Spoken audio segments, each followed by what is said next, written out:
a gravá-la. Isso, começou a gravar. Muito bem. Então, quanto à nossa prova da semana que vem, a ideia é que essa prova ela ficará disponível para vocês na segunda-feira. Vocês têm aula segunda-feira, não teria diferença, né? Ficará na segunda-feira disponível. Mas, a princípio, vocês terão uma tentativa para fazer essa prova. Eu vou olhar o prazo dela. A minha até que o prazo pode acabar na segunda. Mas, por exemplo, caso vocês tenham provas na quarta-feira, possivelmente ela vai estar disponível na segunda também para que vocês façam. Caso vocês realizem as provas com tempo antes da hora, vamos dizer assim, façam um dia antes, se antecipe de quanto à prova, isso fará com que vocês tenham uma semana livre, entre aspas, né? Mas a ideia é que vocês estarão com a prova desde a segunda-feira e farão a prova no dia da aula, né? Seria a ideia. E essa prova será similar ao exercício que vocês fazem no AVA. E esse exercício que vocês fazem no AVA, só que lá no AVA vocês têm duas chances, né? E a prova vocês terão uma chance para que vocês façam. E aí essa será contabilizada para vocês. Essa primeira prova é a prova oficial, né? A prova oficial 1 valendo 1.000 pontos. Basicamente é isso. E aí semana que vem vocês começarão a fazer terão já essas provas disponíveis no AVA para trabalhar. Todos vocês já estão acessando o AVA, né? Sim. Sim, né? Então, beleza. Isso aí já facilitará, porque a prova será lá. As atividades, Vai vocês tiveram... disponibilizar o link lá também. Isso. Então, aí, exatamente. O link, vamos organizar, né? Na primeira aula, eu coloquei um link dessas nossas, por exemplo, hoje, o link não está na seção 3.1. O nosso link da aula está na seção 1.1, tá? Vocês viram lá, né? A prova, ela ficará disponível também na aula 1, tá? Eu vou colocar a prova na aula 1. Ela ficará disponível no pós-aula, tá? Então, na semana que vem... Na sessão agora na unidade 3? Não. Unidade 1, na sessão 1, né? Na unidade 1, sessão 1, vai estar na pós-aula, vai ter o linkzinho da prova para vocês na semana que vem. Certo. Tá bom? Então, esse vai ser o nosso combinado. Então, a prova estará na unidade 1, na sessão 1, no pós-aula, vai estar o link lá para vocês desenvolver a prova. Basicamente, ela será composta por 10 questões. E aí vamos verificar aí, poderei usar questões discursivas, objetivas, né? Mas vamos verificar as possibilidades que nós passamos aí para vocês fazerem essa prova. Vocês terão a oportunidade de fazer as questões da prova, né? Alguma dúvida quanto a isso? Professor, sobre a prova, na verdade, ela só vai liberar na segunda-feira, né, o link, né? Isso, na segunda-feira, dia 20, o link vai estar liberado na segunda-feira, dia 20. Ah, tá. Aí o caso é para fazer a prova no decorrer do dia 20, pode ser de manhã ou à noite, ou tem que ser à noite, na hora da aula? Muito bem. Eu vou seguir assim, eu vou estar olhando certinho o manual da nossa disciplina, se eu vou ter que disponibilizar o link no período da noite, às 19 horas para vocês, ou se eu já posso liberar desde a manhã do dia 20. Se eu liberar da manhã, do dia 20, vocês poderiam fazer. Mas eu vou só um momentinho, eu vou consultar aqui, se eu vou poder liberar já na manhã, né? Só um momentinho.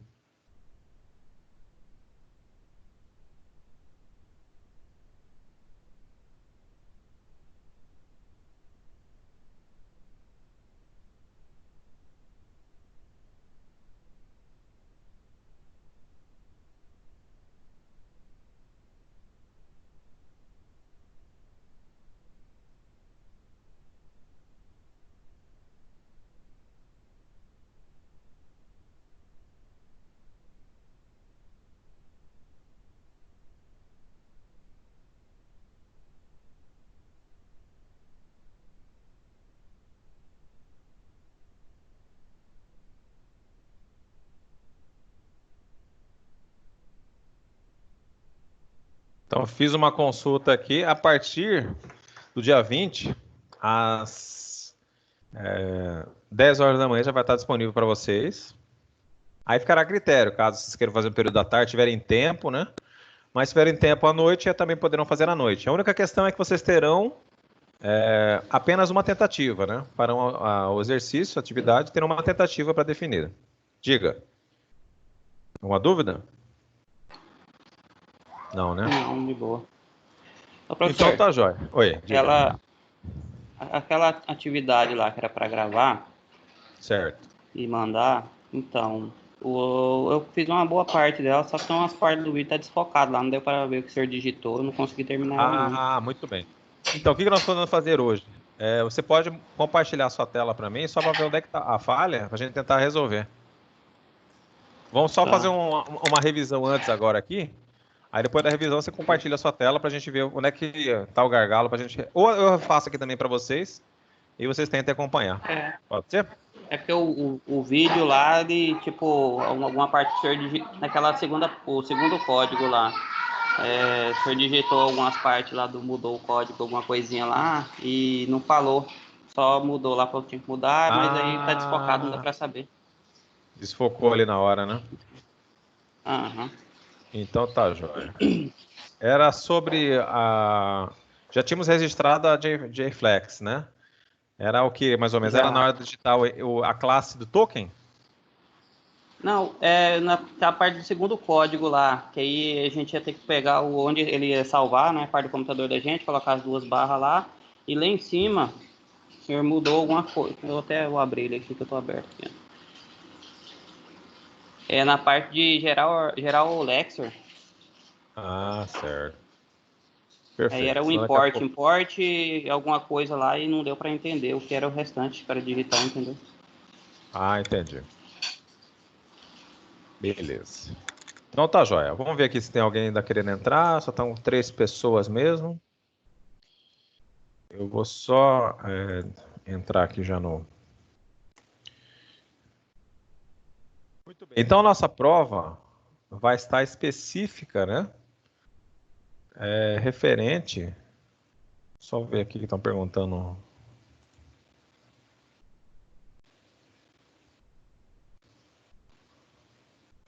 Tá. Então, os exercícios, fora esse exercício, vocês não... Eu vi que você, Bruno, enviou as atividades, né? Não, aliás, ninguém enviou a atividade, essa última atividade que eu pedi, ninguém enviou a atividade objetiva, vocês não tiveram acesso a ela, o que aconteceu? Essas atividades aqui, ó. Essa daqui, ó. Isso daqui são atividades objetivas. E tinha essa atividade avaliativa aqui, que valia 100 pontos também. Essa daqui, que é a prática laboratória, que era para vocês filmarem, até que você tá com dificuldade aí, Bruno. Mas essas daqui estavam no AVA ali. Vocês não chegaram de fazer, o que aconteceu? Eu, na verdade, eu fiquei envolvido que eu tentava fazer o vídeo lá e não prestei atenção nisso aí não, na verdade. Vocês não estão dispostos a tentar fazer isso aqui? Quero. Porque senão, o que eu ia fazer? Eu posso mostrar o gabarito, mas se eu mostrar o gabarito, vocês não vão poder enviar mais, né? Essa aí tá na última aula? Está na seção 2.2. 2.3, isso. Vou olhar aqui no AVA, mas está na 2.3. Eu vou dar uma olhadinha na 2.3 aí, ao vivo. Olha lá, estão lá os 3 exercícios. Quer dar uma olhada aí? Realmente. Objetivo 5, 6, atividade avaliativa, né?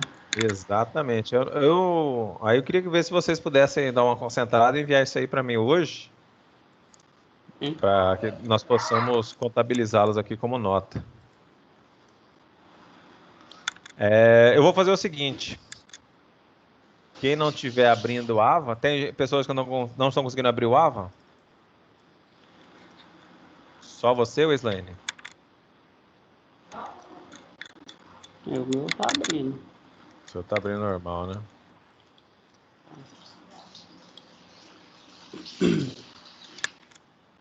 Tentar abrir essas atividades para ver se vai abrir, que eu tentei abrir que deu erro, mas vou tentar de novo. Tenta ver se ela tá abrindo normal.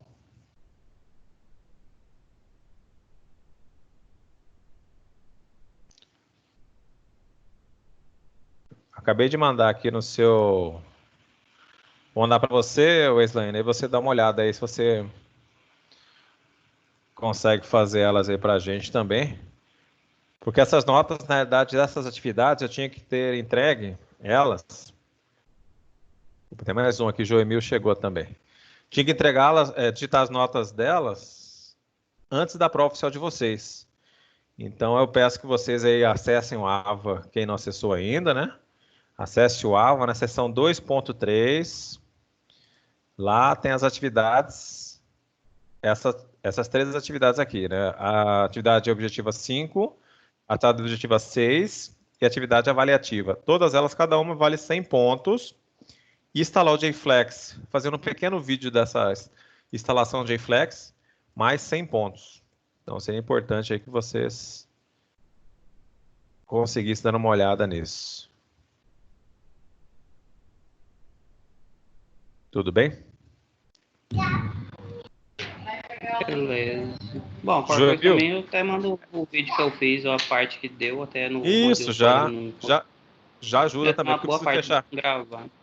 Ah, perfeito. Porque eu preciso fechar essas notas, né, dessas atividades parciais, para que você chegasse na oficiais já com todas lançadas. É importante aí que vocês deem uma olhada. Joemil? Boa noite, professor, tudo bom?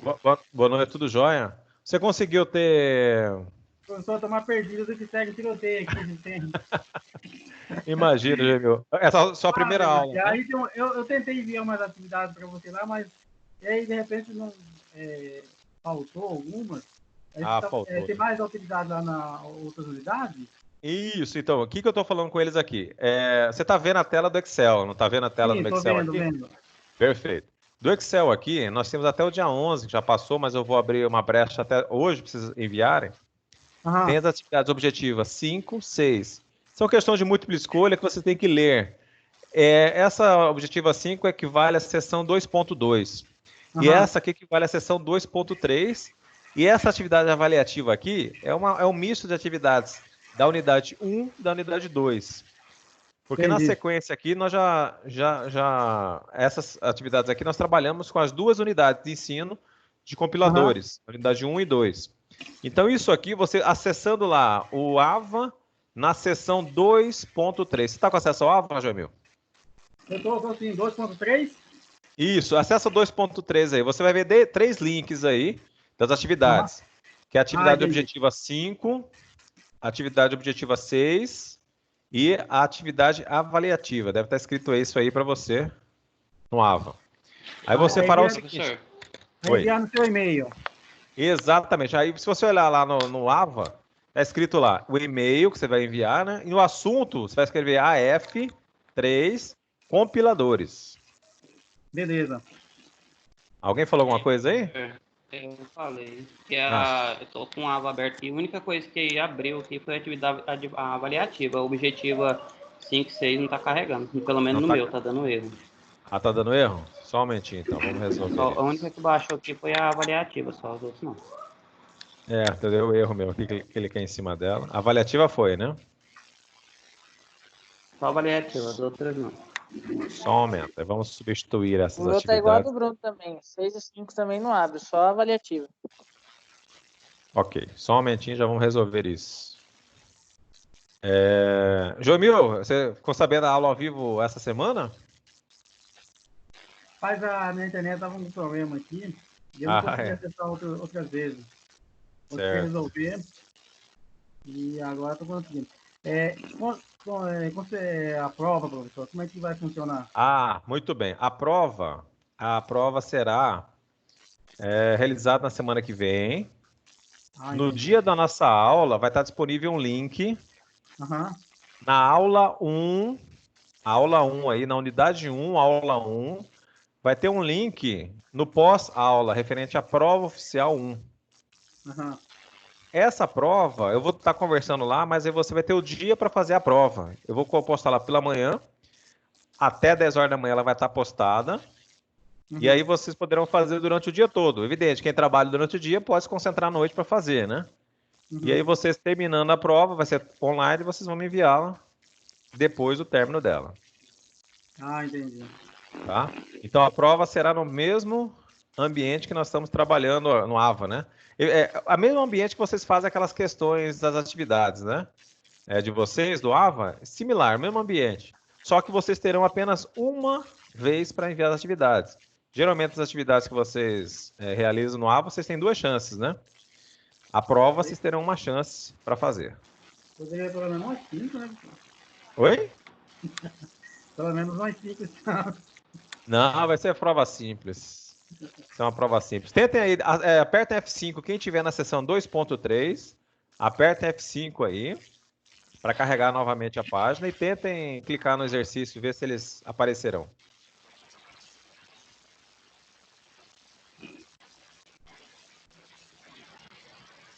Feito? Apareceram? O F5 ainda está rodando para você. Funcionou agora. Ah, funcionou, né? Funcionou. Os 2 aí funcionaram, né? Sim, o meu sim. Sim, né? Muito bem, então a ideia é que vocês tentem fazer esses exercícios. Os colegas, repassar para os colegas, né, que nós estamos tendo essas aulas no horário da nossa aula convencional. Essas aulas ocorrem aqui dentro do nosso Microsoft Teams. E aí, avisá-los que a semana que vem vai ter a prova, não vai ter aula, né? Vai ter a prova para vocês fazerem. Mas nas outras semanas, enquanto mantivermos essa situação de não podermos estar tendo as aulas presenciais, avisá-los que nós teremos essa aula aqui e que vocês tentem participar de todas elas. E se não conseguir participar, a sistemática nossa é a seguinte: essa aula está sendo gravada, tudo nós estamos conversando aqui está sendo gravado. Após a nossa aula, esta gravação será disponibilizada no YouTube. Então, se porventura alguém venha a perder a aula ao vivo aqui no nosso Microsoft Teams, poderá visualizar depois essa aula interna lá no nosso YouTube, né? Vocês vão ter um link lá no AVA, vocês vão clicar no AVA, é uma página do YouTube que eu vou abrir para vocês ali, se vocês puderem ver os vídeos contendo as nossas aulas de hoje, e dos outros dias também. Então, hoje está sendo gravado, isso aqui será disponibilizado também. Então, na semana que vem é prova, então vocês não terão o link da aula, mas vocês terão o compromisso de fazer essa prova. Não fez a prova, é segunda chamada, tá? Então, está valendo realmente como se vocês estivessem presencialmente fazendo a prova. Não participou dessa prova, só para que possamos fazer ela novamente, vai ter que fazer a segunda chamada. Isso lá no final do ano, lá em junho. Final do ano não, final do semestre, né? O ano não. Final do semestre, em junho. A princípio, né, ainda não sabemos quando essa situação estará terminada, mas se continuarmos dessa forma, até a segunda prova oficial será feita aqui também no AVA, né? Vocês falam no AVA essa atividade. Muito bem. Vamos só fazer uma passada aqui sobre o nosso conteúdo. Eu vou falar algumas questões mais relevantes para que vocês possam se preparar para a prova. Então, nossa prova terá 10 questões, né? Mas aí vocês, nesse sentido, vamos só relembrar aqui o que nós vimos na seção 1.1. Então, na seção 1.1, basicamente, o que vocês devem ter em mente na seção 1.1 foi a questão dos paradigmas, né? Nós temos esses paradigmas aqui. Eu acredito que vocês fizeram uma atividade, mas é bom que vocês pesquisem. A ideia do paradigma imperativo, paradigma orientado a objeto, exemplos de linguagens, né, que encaixam cada um desses, paradigma funcional e paradigma lógico. O contexto desses paradigmas é que quando nós estamos estamos criando aí uma linguagem, um projeto de linguagem de programação, nós temos que verificar em quais desses paradigmas estará sendo encaixado, né, a nossa linguagem. E aqui, basicamente, o que nós temos que ter em mente, quando nós estamos propondo um compilador e uma linguagem, essa linguagem deverá seguir uma sintaxe. Aqui fala nomes e tipos, ou seja, quais os nomes de identificadores que serão aceitos pela nossa linguagem e os tipos primitivos que farão parte dessa linguagem. E também o item que faz parte do projeto de uma linguagem é a semântica. A semântica é como essa linguagem terá significado em suas frases. Então, isso aqui foi na seção 1.1. Outra questão interessante, seção 1.1 é já a apresentação do conceito de um compilador, né? Então, aqui esse conceito um compilador, é um programa que lê um programa escrito numa linguagem fonte, o código fonte de vocês, e a traduz num programa equivalente numa outra linguagem, a linguagem-alvo, no caso a linguagem que será executado, né? Que o computador vai interpretar e ali, a partir dele, vai ser executada a nossa aplicação. Este quadro aqui é interessante, vocês têm que ter essa separação na cabeça de vocês dos compiladores. Então, o compilador são duas fases que fazem parte do compilador. A fase de análise, contemplando aqui léxica, sintática e semântica. Então, essas são as nossas análises. E a fase de síntese, que é o gerador do código intermediário, otimização de código e geração de código-alvo. Aqui já montando o nosso código que estará sendo empregado na nossa plataforma que for criado o executável ali em questão. Então, basicamente, essa imagem do compilador vocês têm que ter em mente. Aqui, depois vamos mostrar uma outra imagem que contemplará a tabela de símbolos também, né? Mas isso aqui já é uma imagem que vocês deverão ter em mente. E essa é uma definição. Basicamente, é isso. Vocês têm um programa escrito em uma linguagem, a linguagem, por exemplo, a linguagem Java, né? E o compilador é o que traduz essa linguagem Java numa linguagem equivalente, a linguagem alvo ali, que vai ser executado na nossa aplicação. Aqui também temos a questão das classificações dos compiladores. Nós temos os montadores, que seriam os primeiros programas aí, os básicos que rodavam em Assembler, né? Que já era realmente, já estamos trabalhando em código de máquina, né? Os montadores. Temos os compiladores, isso já é o que nós devemos observar aqui, né? Que traduz o código-fonte, o programa escrito em uma linguagem de alto nível, numa linguagem alvo. Temos os interpretadores. Esses interpretadores a gente pode considerar quando a gente usa programação para internet. Nós temos nossos containers de internet. Container é o nosso servidor de internet que interpreta o código PHP, o código JSP, o código .NET, né? E traduz ele em HTML. Então, ele é um interpretador, ele consegue trabalhar dessa forma. Ele não compila, ele é solicitado e, a partir disso, ele interpreta aquele código que transcreve esse processo para a execução, linha a linha. E os compiladores híbridos, aqui a gente encaixa no compilador híbrido, que quando o nosso compilador ele gera um código intermediário que precisa de uma outra máquina para rodar, né? Não uma máquina, uma outra plataforma para ser executado. Aqui se encaixa os compiladores híbridos, o que nós vemos em Java. Você já deve ter ouvido falar, quando a gente vai instalar o Java ou usar o Java, é necessário instalar a máquina virtual Java. Então, isso, quem usa sites, por exemplo, do Banco do Brasil, em que você vai fazer um acesso dele pela primeira vez, ele solicita que vocês instalem lá a máquina virtual Java para que a aplicação possa, identificando essa máquina virtual, rodar no seu computador. Tá? Então, isso aqui nós consideramos os compiladores híbridos. Basicamente, então, isso aqui foi a seção 1.1, tá? Na seção 1.2, o que foi visto foi a questão das linguagens, né? Das nossas linguagens. Nas linguagens que nós vimos, nessa questão apenas de revisão das linguagens formais, basicamente, quando trabalhamos em cima do conceito das linguagens formais, nós devemos interpretar as duas linguagens que são interpretadas pelos nossos compiladores. E sendo que, se nós analisarmos os analisadores, nós temos lá os três analisadores léxico, sintático e semântico. O analisador léxico ele está vinculado à identificação das expressões regulares, que pertencem às linguagens regulares, né? E o analisador sintático, que está vinculado... Opa, passei errado, isso aqui não... Fui para a aula errada. Vamos voltar lá para a aula correta. Aqui já está já falando da análise léxica, mas vamos falar do tema correto. Então, na verdade, essa imagem que vocês tinham que estar vendo é a seção 1.2, que falou sobre uma revisão sobre linguagens formais. O conceito, né? Segundo o Chomsky, ele dividiu as nossas linguagens em 4 níveis, né? O nível 0 refere-se à linguagem regular, que é a linguagem mais básica, né? Onde ficam as expressões regulares. Aqui fica nosso analisador léxico, né? Ele trabalha nesse item aqui.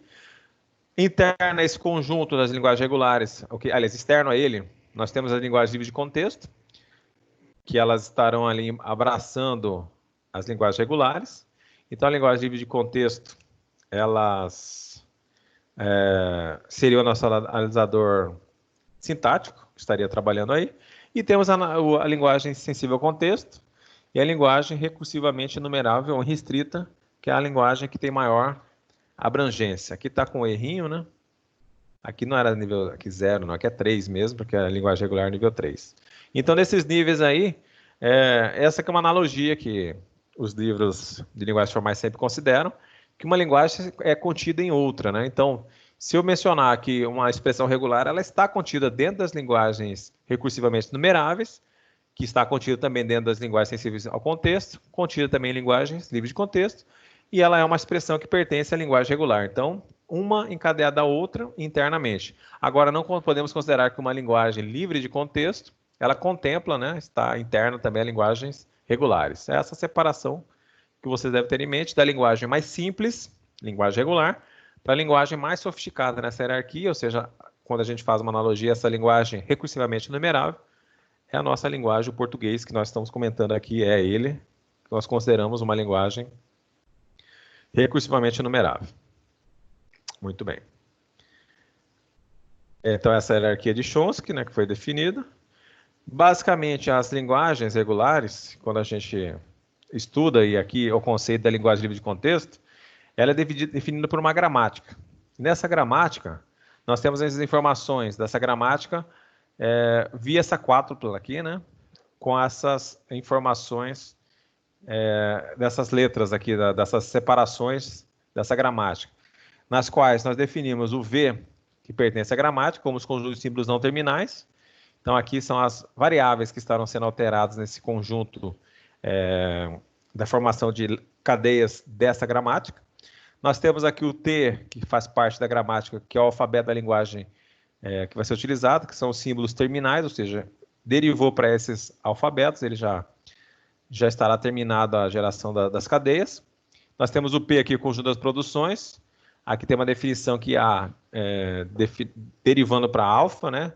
Sendo que A pertence ao conjunto dos símbolos não terminais e alfa pertence aos conjuntos dos símbolos terminais, união com os símbolos não terminais. E tem um asterisco aqui, esse asterisco indicando que esse alfa aí poderá ser derivado para um espaço vazio. Então, essa definição aqui de gramática, que temos aqui também A definido por alfa, onde A pertence ao conjunto dos símbolos não terminais, e aqui a mesma situação ali definida anteriormente, que alfa pertence aos conjuntos dos símbolos terminais, união com símbolos não terminais, e ao fecho de Kleene ali, definindo que também esse alfa poderá ser derivado para o espaço vazio. Ou várias derivações, né? Derivações, que são contempladas nessa informação que está aqui, ó.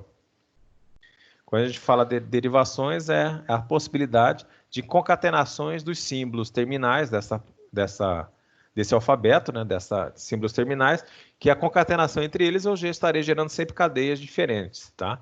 Essas informações aqui dessas cadeias que ele está mencionando aqui são todas vinculadas a expressões regulares e linguagem regular. Muito bem, então isso aqui foi dito na seção 1.2. Foi passado até este exemplo aqui para vocês, de como poderíamos estar derivando símbolos por essa gramática definida aqui, dos símbolos terminais, das produções dessa gramática, né? E das variáveis dos símbolos não terminais que serão também usados, que são usados nessa gramática. Então, isso aqui era bom que vocês tentassem refazer em casa, né? Para que vocês pudessem estudar, que é um dos itens que poderão cair aí na prova de vocês, né? Vai ser bem tranquilo, mas a ideia é que isso aqui também caia um pouquinho para vocês praticarem. Muito bem. Então, isso aqui, essa informação da sessão 1.2 também passou a notação BNF para vocês. Na notação BNF, pelo John Barkos e Peter Nauer, criou aqui uma definição para simplificar. Querendo ou não, essa representação de gramática aqui, ela traz uma dificuldade, né? Porque nessa definição formal aqui da gramática que a gente consegue trabalhar nas linguagens formais, ele trabalha o seguinte, que letras minúsculas são símbolos terminais e letras maiúsculas são símbolos não terminais. Querendo ou não, essa representação aqui ela é meio falha se nós formos trabalhar realmente definindo isso no computador. Então, essa notação BNF, definida por esses pesquisadores aqui, o John Barkos e o Peter Nauer, na década de 50, tentou simplificar isso e fazer com que essa definição fosse mais próxima da utilização no computador, né? Então, aí foi definido a seta que está definido por, né, mudou para esses 2 pontinhos igual. Esta barra, o ou, continuou sendo utilizado, né? Mas as palavras terminais, as não terminais, desculpem, os símbolos não terminais ficaram identificados com esse menor e maior, então é indiferente para mim usar minúsculo ou maiúsculo aqui, mas nessa definição BNF, isso daqui é um símbolo não terminal, então eu vou derivar dele para que eu possa encontrar os símbolos terminais. Observe aqui embaixo, nós temos as letras, e esses daqui nós consideramos como símbolos não terminais, símbolos terminais, como também estes dígitos aqui são símbolos terminais. Por que são símbolos terminais? Não estão entre o menor e maior. Tudo que estiver entre menor e maior, aí esse sim consideraremos como símbolos não terminais. Então, um pouquinho diferente é daqui, em que as letras minúsculas, nesse conceito aqui, as minúsculas aqui são símbolos terminais. E as maiúsculas são símbolos não terminais, ou seja, que precisam de derivações contínuas para que na cadeia gerada tenhamos apenas símbolos terminais, que estão aqui em minúsculo. Então, na notação BNF, os símbolos não terminais estão entre menor e maior. Os símbolos terminais estão aqui sem a informação de menor e maior. Ok? Então, para melhorar ainda mais a notação BNF, foi criada a notação eBNF, que é Extend Barcos Nor Forms. É que extend aqui, a palavra extend, definição é realmente uma extensão, tentando trazer alguns benefícios. Nesta linguagem aqui, da BNF, na notação BNF, a repetição não tinha um símbolo para definirmos repetições. Então, eles tentaram melhorar isso aqui na notação eBNF, que é a mais próxima do que nós usaremos lá no JFlex, que contempla aqui os sinais de repetição e de precedência também. Temos esse símbolo aqui, o colchete, que indica a repetição de 0 a uma vez, a chave, que repetição de 0 a n vezes, os parênteses aqui a precedência dentro da regra, ou seja, se eu coloquei o parênteses, vai ser executado primeiro, e os símbolos terminais, nesse sentido aqui, ficarão entre aspas simples, definindo os símbolos terminais. Tá? Então, aqui temos já a definição eBNF. Nessa definição eBNF, nós temos aqui os símbolos não terminais são equivalentes a BNF, né? Que nós temos aqui o símbolo de menor identificando eles. O diferencial que nós temos símbolos de precedência, como a parênteses aqui. As aspas também definindo os símbolos terminais, tá? E aqui não apareceu o colchete, mas o colchete também servirá como repetição, como a chave é também, tá? Então, essas anotações aqui, a interpretação do conceito de gramática da linguagem formal lá, inicial, em que as letras maiúsculas são símbolos não terminais e as letras minúsculas são símbolos terminais. Na BNF, os símbolos terminais estarão definidos ali sem aspas, né? Então, aqui só voltar para vocês lembrar de novo, sem aspas.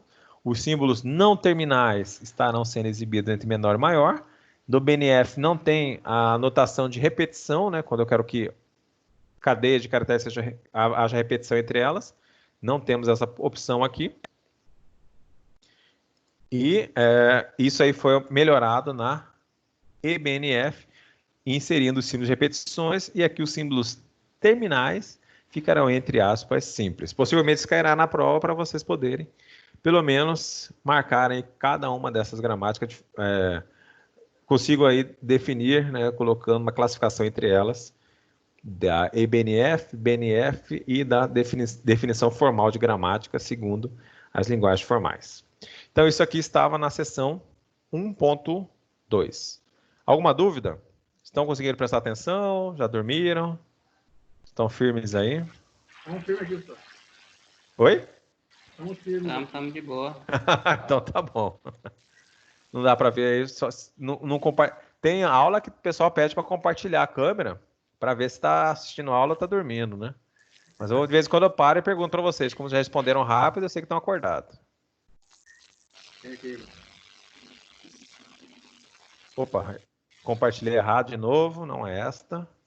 Vou agora para a seção 1.3. Na seção 1.3 tem uma imagem que nos ajudará também, que serve como um esteio para vocês estudarem. Temos essa imagem aqui referente às fases, né? Novamente apareceram as fases aqui. Só que olha só, interessante, vocês têm que ter uma ideia. A fase de análise, também, se eu colocar lá na prova de vocês front-end, quando eu estou citando front-end, refere-se à fase da análise. Temos o back-end, a fase de síntese. Front-end, acho que do inglês você já deve ter visto a frente, né? A área da frente aí do compilador. Então, nesse compilador, a área da frente é a fase da análise, que é composta pelo analisador léxico, e em seguida o sintático e o semântico. Todos eles, a ideia é que sigam essa sequência, né? Que primeiro é o léxico, que vai ser executado. O léxico, a ideia dele é ler caractere por caractere na linguagem fonte, separando os tokens. A partir da separação dos tokens e lexemas, passa-se para outra análise, a sintática, que vai estar interpretando a sintaxe das frases, né? E aqui a gente vai verificar se o if está sendo usado de forma adequada, o while e o for, entre outras situações. E a semântica em seguida. A semântica já é uma parte que vincula-se à definição apenas básica de quando nós declaramos uma variável do tipo, por exemplo, um tipo inteiro, uma variável idade, né? Coloquei ela do tipo inteiro. E lá, no decorrer do código, um momento eu adiciono nela uma data. Então, já quebra o processo, porque a data não pertence àquele tipo primitivo inicial que foi declarado, né? Então, aqui, front-end, fase de análise, back-end, fase de síntese. Na fase de síntese, lá, o código intermediário, otimização de código e código final. Nesta fase de análise do front-end do compilador, nós tínhamos ferramentas, as primeiras ferramentas que foram criadas foram esse Lexer e esse IACC. O Lex trabalha com o analisador léxico, né? E o IACC é o analisador sintático. Foram produzidos em Unix e na linguagem C, tá? Unix e linguagem C. Isso foi aperfeiçoado, criando-se então o JFlex para trabalharmos com o analisador léxico e o CUP para trabalharmos com o analisador sintático. Isso já foi desenvolvido, né? Em Java, né, em JVM, que é a máquina virtual Java e Java. Então, é isso aqui que nós usaremos para gerar nossos analisadores léxico e sintático. Temos um outro aqui também, que é o Java CC, mas esse aqui nós não vamos usar, não faz parte, tá? Então, esta parte aqui inicial que nós faremos a instalação no nosso NetBeans. Vocês já fizeram, né, o JFlex da aula passada. Acho que foi na aula passada que nós fizemos tentamos instalar o JFlex, nessa parte aqui. E o CUP ainda não, mas essa aqui já foi instalada, tá? Uma informação aqui também interessante, nós temos, nessa fase de síntese, caso nós desejemos avançar, o Jasmine é feito em Java, né? E ele consegue gerar o código intermediário, que é aquele código que vai ser executado na máquina virtual Java. Então, quem desejar, depois de ter criado a fase de análise, partir para o Jasmine, ele já vai... Então, no Jasmine, nós já conseguiremos produzir aqui os códigos para execução na máquina virtual, ou seja, criando uma linguagem, né? A ideia é criarmos uma linguagem. Criamos uma definição de linguagem, colocamos JFlex no CUP, e em seguida essa linguagem precisa gerar um executável. Então o Jasmine que poderá criar esse executável. Aqui nós temos a possibilidade de criação de um compilador, né? Construção de um compilador. Nós temos o autocompilável e o cross-compiler. O autocompilável é quando você produz na mesma plataforma que você vai usar. E esse cross aqui? Cross é quando... vamos usar basicamente quando nós desenvolvemos para o celular pelo computador. Então, aqui tem outro exemplo, na verdade o Raspberry, né? O Raspberry é um cross-compiler. Cross-compiler por quê? Eu posso, via uma APIs do Raspberry, como também se eu quisesse desenvolvendo para Android, eu baixo lá o Android Studio, eu estou usando o computador para desenvolver o Android. A minha aplicativo, mas o aplicativo vai ser executado no celular, então eu vou usar Cross Compiler. Então por aqui eu vou usar o Libre, se fosse usar o Raspberry Pi, Libre, os files, né, os source files, e aqui nós temos o Cross Compiler, que vai gerar um código executável, um executável que vai ser depois copiado para a minha máquina que roda o Raspberry, para que eu execute. Mesma coisa, vamos pensar aqui, o celular. Estou com o celular aqui, rodando Android, eu uso um compilador, dentro do Windows, por exemplo, se eu estiver usando Windows ou usando o Mac, ou usando o Linux, eu gero lá meu aplicativo, depois que gerou meu aplicativo na plataforma diferente do que eu vou ao objetivo, eu transfiro este meu aplicativo para o dispositivo que vai rodá-lo. Então, quando eu faço esse processo de gerar um aplicativo não na plataforma que ele vai rodar, em outra, então eu estou usando o compilador Cross Compiler. Basicamente, essa seção 1.3 trazia esta informação para vocês. Isso aí também possivelmente cairá na prova de vocês, né? Isso está bem fácil, né? A identificação do cross. Compiler e o autocompilável. O autocompilável quando ele se desenvolve para a própria ferramenta. Isso é bem tranquilo. A outra aula, a seção 2.1, a 2.1 aqui, nós trabalhamos, foi apresentado, quem não conhece ainda, esse aqui é um autômato finito, determinístico, né? E aqui foi mostrado também mecanismos de diagramas para que possamos interpretar. Observe essa imagem aqui.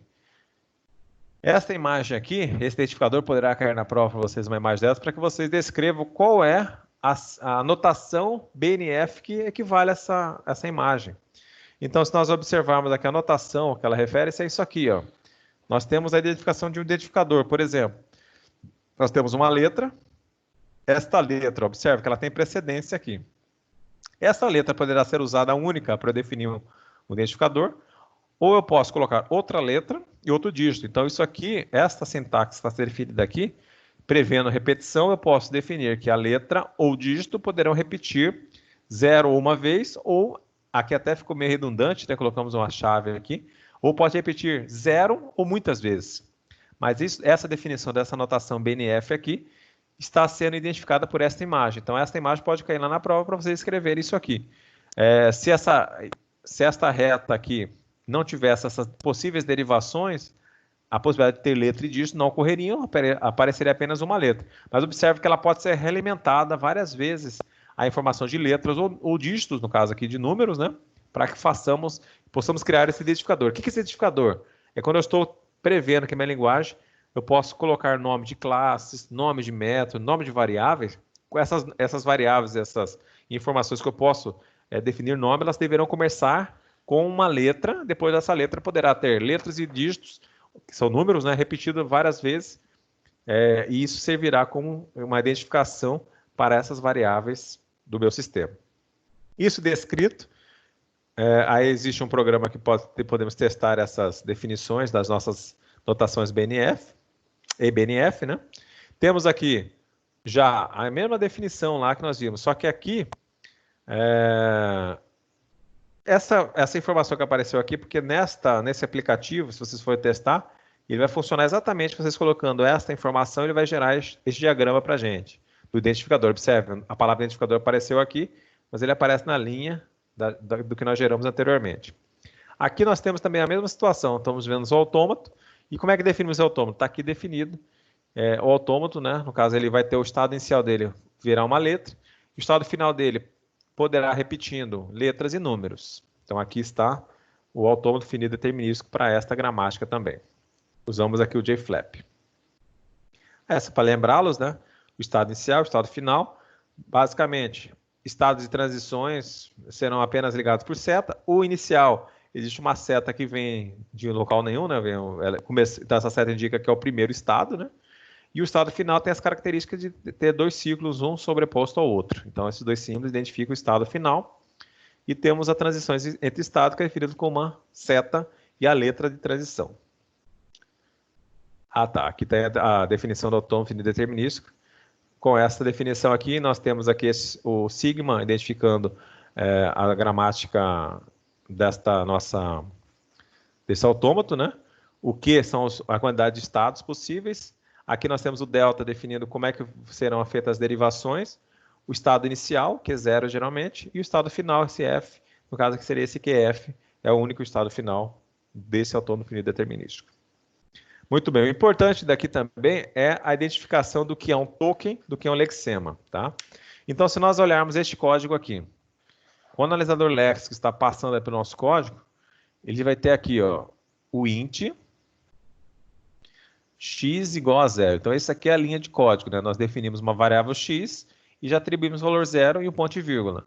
Se fôssemos rodar o analisador léxico aqui, ele vai identificar, vai passar letra por letra, separando todos os tokens que foram encontrados. Então, o que é um token? Token é uma produção da nossa gramática. Então, ele vai achar aqui, ó, esse int aqui. Esse aqui é o tipo de dado. tipo de dado. E o lexema? O lexema é o que está escrito aqui, é o int. Então, esse aqui é um tipo de dado. Tipo de dado é o token. O que está escrito aqui, que é o lexema, está escrito int. O x é um token variável. Token que eu encontrei uma variável, né? Então, esse é um token de uma variável. E o lexema é o próprio x. Isso daqui é o token também referente a símbolo de atribuição. Então, esse símbolo de atribuição é um token. Símbolo de atribuição token. E o lexema é o próprio igual aqui. É o que nós encontramos com o lexema. Isso aqui é uma constante numérica, o zero. Qual que é o lexema? É o zero. Então, esse símbolo aqui é uma constante numérica e o lexema é zero. E o ponto e vírgula é um terminador, ou seja, terminei a linha. E qual que é o lexema? É o ponto e vírgula mesmo. Está descrito aqui, ó. Fez aqui uma ligação, concatenando aqui o token e o lexema. Então, uma união entre eles. Então, a primeira informação aqui, que nós estamos vendo aqui no código, ó, tipo de dado, é o int. Esse daqui é o token. E o que eu achei lá no código? O int. Então, esse daqui é o lexema. Lexema que está lá descrito. O próximo símbolo é uma variável. Esse daqui é uma variável. Qual que é o lexema? É o x. Isso daqui é um símbolo de atribuição. Está aqui. Qual que é o lexema? É o igual. Isso daqui é uma constante numérica lá. Constante numérica. Qual que é o lexema? Zero. E esse daqui é um terminador. Qual que é o lexema? Ponto e vírgula. Então, isso daqui é importante que vocês também saibam identificar aí, separando o que é um token de um lexema. Muito bem, isso aqui foi na seção 2.1.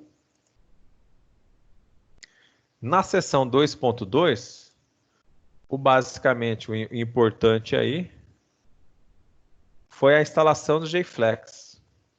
Isso aí que nós tínhamos que ter feito, né? Fizemos nesta aula 2.2. Foi essa definição, instalação do JFlex. Vocês estão vendo a minha tela aqui, né? Nessa tela aqui... Opa, não compartilhou corretamente.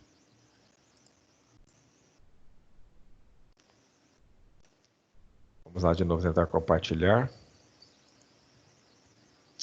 Muito bem, então basicamente na seção 2.2 que nós fizemos o experimento de estarmos instalando o nosso JFlex. Aqui nós tínhamos lá ó, o Lexer, a palavra Lexer é que a gente gera o Lexer dentro do NetBeans, né? E basicamente a função dele é encontrar os tokens e gerar esse fluxo para alimentar a tabela de símbolos, né? Identificando comentários e outras situações. Basicamente, citamos também a implementação deles, dos Lexers, dependerá dessa instalação do nosso JFlex. Deixa eu só passar aqui. Basicamente fala isso, fala alguns conceitos que nós encontraremos no JFlex. Por exemplo, quando eu desejo criar uma variável, né? A variável, a maioria das linguagens todas devem começar ou com underline ou com letras. Jamais começamos o nome de variáveis, né, com números. Então, eu defino aqui uma repetição. Olha lá, eu coloquei uma repetição aqui, uma precedência. Então, a partir dessas informações aqui, eu consigo saber que essa variável deverá obrigatoriamente começar com uma letra. Depois da letra poderá vir underline, outra letra, maiúsculo ou minúsculo. E os símbolos e numéricos, né? Repetindo uma ou nenhuma vez. Lembrando que nesta situação aqui, nossa linguagem ela não é case sensitive, né? Eu posso definir essa situação aqui de letras maiúsculo e minúsculo, só que isso pode, dependendo da linguagem, identificar variáveis diferentes, porque é uma variável escrita em letra maiúscula diferente de uma letra escrita em letra minúscula. Temos aqui a identificação de números também, números inteiros aqui, e números decimais aparecendo aqui entre aspas o pontinho, indicando que esse ponto aqui é um símbolo que estará entre a parte decimal deste número aqui, para que possamos definir a quantidade de números que teremos antes da vírgula e depois da vírgula, tá? Então, essas são definições para números inteiros e decimais. Mas aí, evidente, né? Dentro de uma linguagem de programação, número decimal, nós temos alguns tipos, como também números inteiros, que serão quantidade de bytes que serão armazenados na memória. Mas isso é uma outra questão. Mas aqui é como que poderíamos criar uma expressão regular que identificasse números inteiros e números decimais. Isso já no JFlex. Ok. Então, nessa situação aqui, que pedimos para pedir que você tentassem fazer o JFlex. Deixa eu abrir agora o JFlex aqui para lembrar onde é que está o nosso conceito.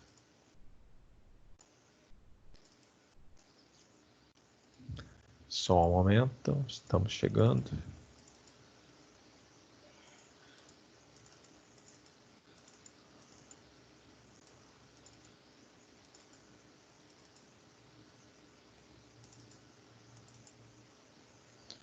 Ah, tá, eu abri errado, só um momentinho. Estava olhando no Eclipse, mas nós fizemos o teste no NetBeans. Só um momento.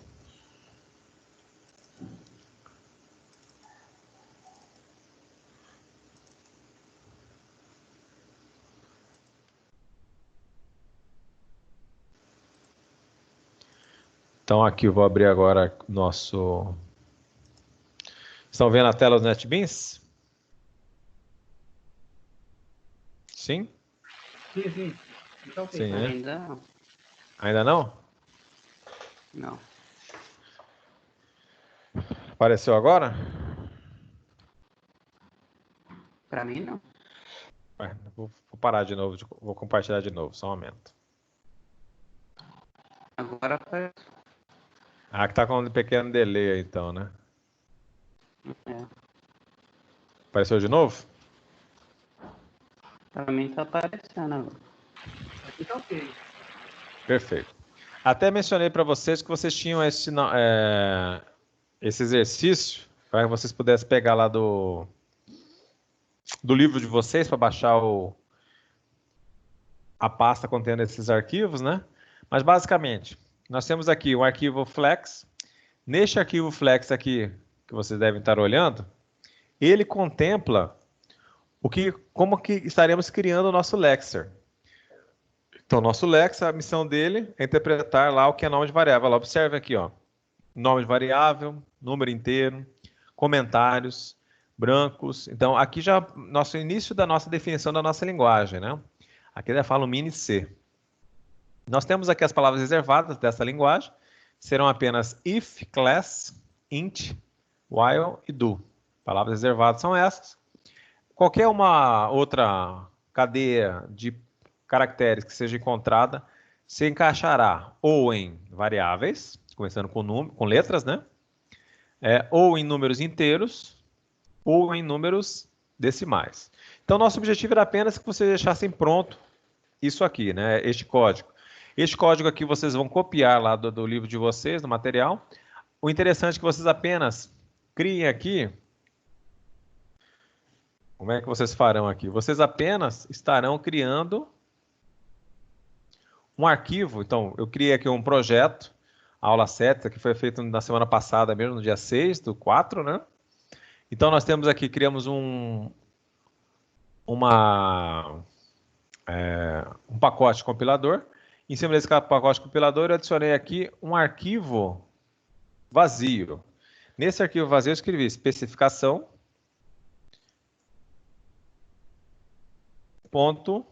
.jflex, né? Não é isso que havíamos escrito? Flex, desculpe, só flex. Aí em flex, especificação, tá errado aqui, agora ficou certo. Especificação.flex. Aí cliquei em finalizar e aquele código eu colei aqui. Apenas isso nós fizemos. O ajuste que eu fiz é que no código do material, ele traz a palavra compilador em maiúsculo e deve ficar em minúsculo, tá? Então essa é uma diferença. Deixa eu só aumentar aqui, acho que vocês vão ver melhor. A lupa ajudou ou atrapalhou? Ficou mais confuso. Aqui, ó. Este C aqui, que eu coloquei em letra minúscula. Quando vocês baixarem do material lá do AVA, do livro de vocês também, virá em letra maiúscula. Como nós definimos aqui o pacote, observe aqui o pacote, ó, está em letra minúscula, né? Então o ajuste que tem que ser feito aqui é colocar essa letra C do compilador em minúsculo, tá? Aqui ele fala da identificação do lexema e dos tokens, né? Esse método aqui, provide void imprimir, vai imprimir aqui a string token o token encontrado e o lexema encontrado, tá? Após isso aqui, vocês terão que criar uma classe chamada enum, chamado token. Vou apagar ela aqui só para que vocês vejam como é que tem que fazer. Temos que ir lá direito do mouse, novo. Aí vocês vão uma classe enum, ó, enum Java. Em enum Java vão criar uma token, o nome dela será token. Clique em finalizar. E vocês têm que escrever aqui quais serão os tokens que serão encontrados nessa nosso lexema, né? Nosso lexer, desculpe, vai encontrar esses tokens aí, que são o nome variável, int, dec, o int para inteiro, dec para decimal, comentário, branco, palavra-chave e erro. Tudo que não cair em nenhuma das situações será considerado como erro, e a partir disso vai reportar isso para a gente. Então, por enquanto, era apenas para que vocês criassem esse public enum token, como está escrito aí para vocês, nome variável, inteiro, int, dec, comentário branco, palavra-chave e erro. Todos conseguem ler bem isso aí? Então é para ser feito só até aí, professor, outra parte não? Oi? Para ser feito só até nessa parte aí, a outra parte do código não? Aí, aqui é para fazer até aqui, né? É isso. Ah, tá. Aí no gerar o lexer. Ah, perfeito. Aqui no gerar o lexer, neste local aqui, que vocês têm que colocar o caminho onde está ou a especificação .flex de vocês. Esse arquivo aqui que está errado também, né?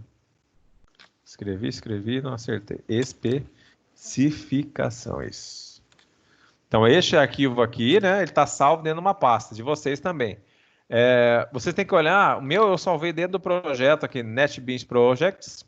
Aí eu criei um projeto chamado aula 7060420, dentro da pasta src, compilador, que é o pacote. Aí tem esse arquivo, especificação.flex. Tem que setar certinho o caminho dele para que ele possa gerar o lexer. Essa parte que você não tinha feito, Bruno? Assim, né, então, até aí eu fiz. Só que a parte, dá para o professor deu uma mudada nele, não deu para entender que está desfocado. Ah, tá. Nessa mesma, no gerador aqui? Foi isso, no import Java aí, ó. Agora dá para ver, import tá. Java ponto... IO. Agora, no outro vídeo não dá para ver, não. Ah, perfeito. Então é isso aí que estava faltando. Aí, ponto asterisco, né? Isso, ponto asterisco.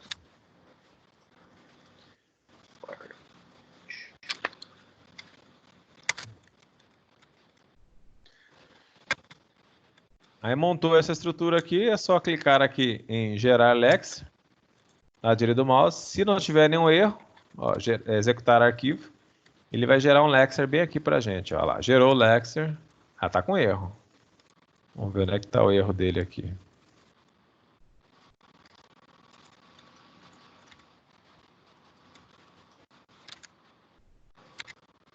Não tem erro não, ele está dando erro, um erro do próprio ferramenta, mas está correto sim, não deu erro não. Então só isso aqui ele vai gerar, já é o suficiente. Aqui embaixo ele dá o resultado de quantos estados do autônomo finito ele gerou e o lexer.java. Então este código aqui que vai estar fazendo a interpretação e a identificação do que nós temos aqui referente ao token.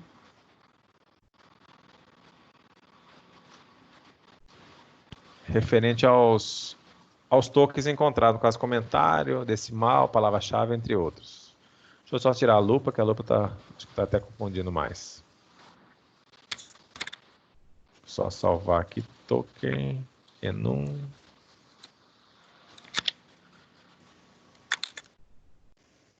Mas é isso. Então, basicamente, gerar isso aí, ele vai gerar o lexer para vocês. Está dando um errinho aqui que não era para dar, mas ele deve estar com erro na...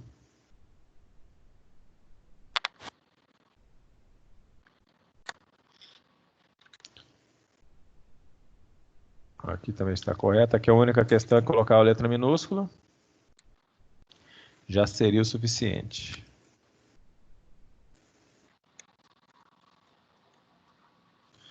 Muito bem. E a última sessão da nossa prova. A informação importante que vocês devem ter em mente é referente aos mecanismos, né, de correção de erro. Então, essa seção 2.3, ele trata apenas quais são as possibilidades, né, do analisador sintático de identificação quanto aos erros, né. Então, o que se prevê que um bom analisador sintático deva ter? Ele relatar a presença de erros com clareza e precisão, é um dos itens. Ser capaz de recuperar de um erro a fim de conseguir identificar os próximos, se houver.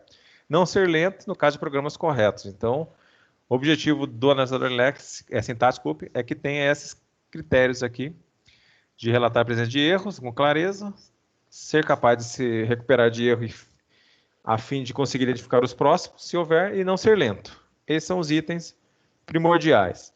Mas o que nós podemos considerar aqui, nesta situação da recuperação de erro, é quanto aos métodos, né, as estratégias possíveis de serem utilizadas. Então, as estratégias possíveis de utilização é a modalidade de desespero.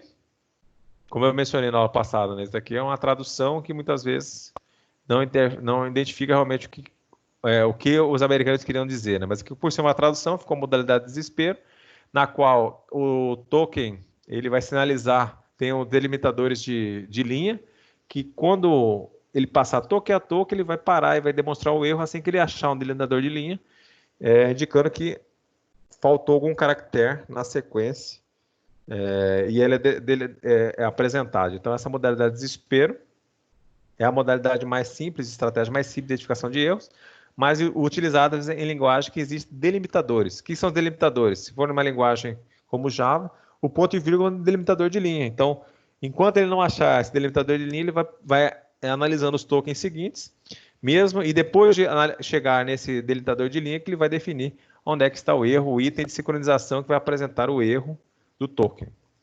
A outra forma é o nível de frase.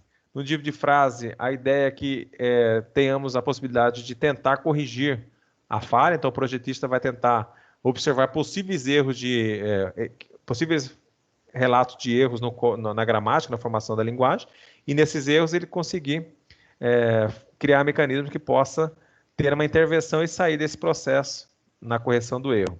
Então, nível de frase, a ideia então aqui é que dentro das produções da gramática tenhamos possíveis pontos de intervenções para a correção caso haja um erro ali no código. Além disso, nós temos também a produção de erros, que é outra estratégia utilizada para corrigir erros, só que isso aqui é uma situação mais complicada, porque além dele ter produções que gerem a gramática da linguagem, a gramática correta, também temos que ter produções dessa gramática que gerem erros, para tratar esses erros, né? Então, é um pouco mais difícil ser elaborado essa produção de erros, por essa previsibilidade de ter que criar uma gramática já contendo a possibilidade de mostrar quais seriam os erros possíveis identificados identificados do programador, né? Nessa situação, é muito difícil prever todas as possibilidades de erros, né? Então, é muito difícil tratar. E a outra estratégia para correção de erros, que menciona no livro, é a correção global. Nessa correção global, nós temos a modalidade de desespero junto com o nível de frase. Então, as duas possibilidades juntas ali para que possamos trabalhar tanto o nível de desespero e o nível de frase, só que isso daqui seria o melhor algoritmo, né? Aliás, a melhor estratégia, combinando duas. Só que ainda isso aqui não foi implementado, porque realmente seria um processo muito lento, né? Além de eu estar na modalidade de desespero encontrando os erros e achando os delimitadores, eu também no nível de frase tentar fazer com que corrigíssemos esses erros possíveis do nosso programador, né, que estiver alterando a linguagem. Então essa seria a estratégia mais completa, mas ainda não é muito bem empregada. Basicamente, se a gente for olhar as linguagens, elas usam basicamente só a modalidade de desespero, identificando, observando o terminador e a partir desse terminador apresentando resultados desta nossa linguagem. Por exemplo, como é isso aqui. Nós temos aqui faltando um ponto e vírgula, né? Então, o analisador continuará passando token por token, então viu o A, que é a variável, o símbolo de atribuição, a constante numérica, não achou ponto e vírgula, ele continua. Aí encontra a outra variável, símbolo de atribuição, encontrou aqui o número 20, né, que é uma constante numérica, e achou um ponto e vírgula. A partir daqui, ele achando esse ponto e vírgula aqui, ele observou que está faltando ponto e vírgula na linha anterior, assim, na linha 3. Mas enquanto ele não achar esse ponto e vírgula, ele não para de observar os tokens. Ele vai continuar ainda trabalhando com os tokens até ele encontrar um delimitador final de linha. Então aqui nós encaixamos na estratégia da recuperação, né? A modalidade de desespero. A estratégia de recuperação aí de erro seria a modalidade de desespero, porque enquanto não achar esse delimitador final do ponto e vírgula, ele continua executando aí e encontrando os tokens. Muito bem, então era isso aí, isso aqui é a sessão 2.3. Basicamente é isso que vocês deverão se preparar aí para a semana que vem. Além da semana que vem, a nossa prova, né, que vocês se preparem. Acho que eu cliquei uma coisa errada aqui, eu vou desfazer. Vocês estão vendo um quadro aí? Sim ou não? Não, aqui não está vendo não. Ah, então tá bom. Muito bem.